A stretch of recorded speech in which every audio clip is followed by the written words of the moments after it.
Hello guys, welcome back to my channel. सबसे पहले मेरी तरफ से आप सबको राधे राधे। आज मैं आप सबको कार्तिक में सुने जाने वाली महत्वपूर्ण कहानी में से एक कहानी सुनाने जा रही हूँ, जो कि कहानी है एक राजा की है और एक रानी की, जो कि सिर से नहाया जाता है कार्तिक में।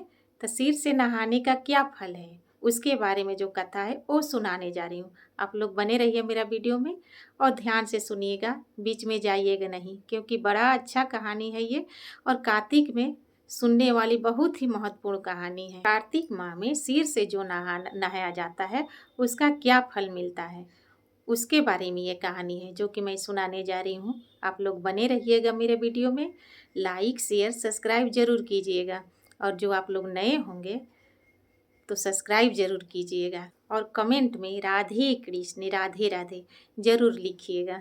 एक रानी थी और एक राजा थे, जो कि रानी हर महीना हर साल जो कार्तिक आता था उसमें कार्तिक नहाती थी। हर साल कार्तिक नहाती थी। कार्तिक नहाने में 3:30 या 4 बजे ब्रह्म मुहूर्त में उठकर नहाया जाता है, बहता पानी में या घर में ही नहाया जाता है। लेकिन रानी जो थी पूरी अपनी फ्रेंड लोग के साथ जाती थी गंगा जी नहाने के लिए। सब लोग आती थी और ले जाती थी रानी को, तो साथ में रानी जाती थी। और रानी एक कुत्ती पाली थी, जो कि जब रानी जाती थी गंगा जी नहाने अपनी दोस्त लोग के साथ, तो उसकी कुत्ती भी जाती थी साथ में नहाने। और रानी नहीं ध्यान दे पाती थी कि मेरे साथ जो पालतू कुत्ती जो मैंने पाला है वो भी मेरे साथ आ रही है। जब रानी और सारी उनकी फ्रेंड लोग नहाने के लिए गंगा जी में घुसती, तो उनकी कुत्ती भी रोज जाती थी और कुत्ती भी नहाने के लिए गंगा जी में अंदर समा जाती थी। सारी औरतें गंगा जी से नहाकर निकल जाती। जितना डुबकी औरत लोग नहाती थी, रानी नहाती थी, उतना ही वो कुत्ती भी देखकर अपना केयर करके वो भी उतने ही डुबकी लगा के नहाती थी। लेकिन रानी भी केयर नहीं कर पाई कि हम लोग जो सिर से नहा रहे हैं, तो रानी तो जो कुत्ती थी वो कुत्ती सिर से नहीं नहा रही थी, क्योंकि कुत्ता कुत्ती जो रहती है वो लोग सिर निकाल कर ही, सिर से पानी नहीं डालना लोग चाहता है। तो सब लोग डुबकी लगा कर गंगा जी में नहाया। और जो कुत्ती थी हर साल जो नहाती थी साथ में, तो मुंडी जो उनका सिर जो रहता है वो ऊपर करके ही नहाती थी, उसको गंगा जी के अंदर नहीं ले जाती थी। और रानी उस टाइम जो केयर करती तो उनका सिर पर भी पानी डाल देती गंगा जी का, तो कुत्ती का मुक्ति मिल जाता। लेकिन रानी ध्यान नहीं दी इस बात को। इसी तरह नहाते कुछ साल के बाद कुत्ती की मृत्यु हो गई। कुत्ती जो थी उनका मृत्यु हो गई और रानी उनका दाह संस्कार कर दी कुछ समय के बाद। और रानी का कोई औलाद नहीं था, ना बेटा ना बेटी, कुछ नहीं था, इसीलिए कुत्ती से बहुत प्यार करती थी।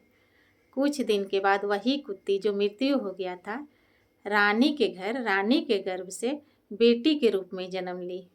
जब कुत्ती जन्म ली रानी के गर्भ से बेटी के रूप में, तो सारा शरीर उनका जो था लड़की का भगवान दिए थे। लेकिन जो सिर था, वो सिर और मुंह, जो ये फेस था और ये सिर, वो भगवान उनका कुत्ती का ही रख दिए थे, क्योंकि सारा शरीर का कार्तिक नहाने से मुक्ति मिल गया था और सिर उनका था उसका मुक्ति नहीं मिला था। राजा रानी ये देखकर बहुत चिंता में थे, लेकिन करे तो क्या करे, बहुत चिंतित थे। किसी को अपना बेटी का चेहरा नहीं दिखाए थे, क्योंकि उनको बहुत लग रहा था, अंदर से चिंता लग रहा था, अफसोस लग रहा था कि ये क्या बात है, भगवान ऐसा क्या दे दिए हमको जो इनका सिर इस टाइप का है। तो सिर उनका ढक कर ही रखते थे। राजा रानी अपने बेटी का किसी के सामने नहीं आने देते थे, अंदरे गोदी में उसको ढक के ही रखते थे। कोई पूछता कि हमको देखना है बच्चा, हमको देखना है, तो राजा रानी कहते नहीं, पंडित जी बोले हैं कि 12 बरस तक किसी का चेहरा नहीं दिखाना है, इसलिए उनको पूरा संभाल कर ही रखते थे। चेहरा उनका ढक के घूंघट घूंघट करके रखते थे। राजकुमारी का अंदर अंदर ही पालन पोषण कर रहे थे अपनी बेटी का। कुछ दिन के बाद करते करते 12 बरस भी बीत गया। 12 बरस बीत गया तो फिर वहाँ का जो जितना लोग उनका पब्लिक था राजा का, वो बोलने लगे कि राजकुमारी का दर्शन कराइए, राजकुमारी का दर्शन कराइए। फिर भी राजा कोई बहाना बनाकर टाल दिए, बोले कि नहीं अभी भी ग्रह नहीं उतरा है। पंडित जी बोले हैं कि 21 साल तक किसी के सामने नहीं आने देना है, और अंदरे अंदरे राजकुमारी का पालन पोषण कर रहे थे। कुछ दिन के बाद जब बड़ी हो गई, 21 साल की बेटी जब हो गई, तो अब राजा रानी को उनका शादी का चिंता सताने लगा कि इतना दिन तक तो हम लोग पाल लिए छुपा कर, लेकिन अब इनका शादी कैसे करेंगे। यही सोचकर राजा ने फिर अपने मन में तय किया, राजा रानी ने, कि किसी को कुछ नहीं बताएंगे और राजकुमारी का शादी कर देंगे। अच्छा से खूब धूमधाम से राजकुमार खूब अच्छा ढूंढे और धूमधाम से राजकुमार के साथ शादी कर दिए राजकुमारी का। शादी के समय ही राजकुमारी बड़ी हो गई थी, तो उनको समझदारी आ गया था। उनसे भी राजा रानी बोले कि अपना चेहरा घूंघट में ही रखना, दिखाना नहीं। घूंघट से ही राजकुमारी का शादी हो गया और वो अपने ससुराल विदा होकर चली गई। जब ससुराल गई तो वहाँ भी किसी के सामने नहीं आती थी, राजकुमारी घूंघट में ही रहती थी। फिर जब राजकुमार आते थे तो राजकुमारी उनसे भी बहाना करके घूंघट में ही रहती थी, अपना चेहरा नहीं दिखाती थी। बोलती थी कि नहीं, मेरे ऊपर अभी ग्रह दोष है, इसलिए पंडित जी बोले हैं कि किसी के सामने नहीं आना है। राजा भी बात मान लिए कि चलो भाई कोई बात नहीं है, जब ग्रह है तो रानी का जब ग्रह टलेगा तभी सबके सामने आएंगी। और इधर राजकुमारी जो घूंघट में रह रही थी, सारा शरीर तो उनका भगवान दिए थे लड़की का, और जो सिर था उनका फेस था वो तो कुत्ती का था। उसी तरह उनका दिमाग भी था, दिमाग भी उनका पूरा कुत्ती ही जैसा दिमाग भी था। दिमाग अस्थिर, हम लोग जैसा नॉर्मल लेडी जैसा या नॉर्मल मनुष्य जैसा नहीं था। वो खाना पीना तो खाती थी, लेकिन आदत थोड़ा जो था तो वो तो छोटा नहीं। वो रात को सब लोग खाकर सो जाता था, और महल में जो मसाल जल रहा था, तो मसाल तो तेल से ही जलता है, तेल घी से मसाल जलता है। सब लोग सो जाता था तो आधी रात को उठकर राजकुमारी सारा मसाल को बुझा देती थी, और उसमें से तेल घी जो था वह आदत से मजबूर तेल घी को चाट चाट कर खा लेती थी। तो उस राजमहल में अब हुआ हंगामा, पूरा लोग बात करने लगे, तरह तरह की बातें करने लगे कि राजकुमार का शादी हुआ, तब से पता नहीं क्यों दिया मसाल दीपक जो भी जलता है आधी रात होते होते बुझ जाता है। कैसा शादी करके लाए हैं राजकुमार जो कि मसाल दीप जो बुझता नहीं था, जो कि अब बुझ रहा है। ये तो बड़ी चिंता की बात है। ऐसे करते करते ये बात राजमहल में राजा के कान में भी पहुंचा। राजा भी ये बात सुनकर बहुत सोच में पड़ गए, बहुत चिंता में थे। कुछ दिन तक चिंते में थे, उसके बाद सोचे अब इसका उपाय क्या है। सोचते सोचते राजा जब सुबह में रात को सोकर उठे तो सुबह में यही डिसीजन लिए कि नहीं, अब जाकर पंडित जी से पूछें कि इसका हल क्या है। राजा यही विचार कर रहे थे, रात भर यही विचार किए कि क्या बात है, कैसे क्या करें। इसी बीच वो सो नहीं पाए, और रानी इधर जो समझी कि राजा सो गए हैं, सब लोग सो गया है, तो रानी उठी आधा रात को जो 12 बजे से जो बाद हुआ रात, उसमें रानी उठी, सारा मसाल बुझाकर दीप से जितना तेल घी था वो चाट रही थी, और राजा तो जगे हुए थे। राजा भी सोचे कि चलो पीछे पीछे देखते हैं रानी कहाँ जा रही है।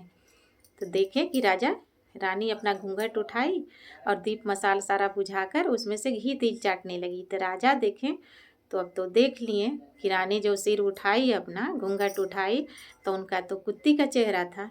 इसलिए राजा अब बहुत चिंता में पड़ गए, कुछ नहीं बोले। रात में तो वो तो ऐसे भी सोए नहीं थे और सो नहीं पाए। हो जब रानी जब सारा तेल चाट के आई, तब तक राजा अपना बिस्तर पर आ गए थे और पूरा चिंता में थे कि ये तो रानी का कुत्ती जैसा चेहरा है, अब हम क्या करें।